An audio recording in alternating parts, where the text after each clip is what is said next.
Hello mga si! Dumalaw na naman ako sa aking garden.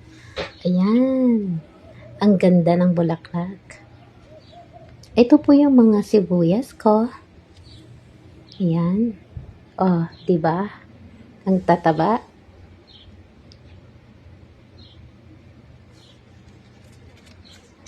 Kahit katanghali ang tapat, gusto ko pumunta dyan.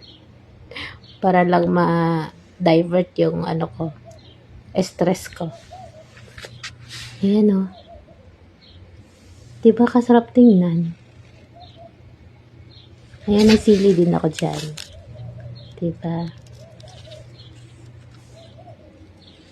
Lulusog.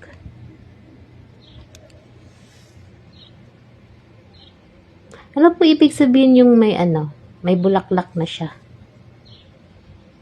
Diba? Basta nagtanim lang ako wala akong idea.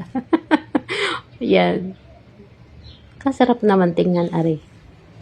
O, diba? Yan yung ahos. O, kumbaga yung bawang.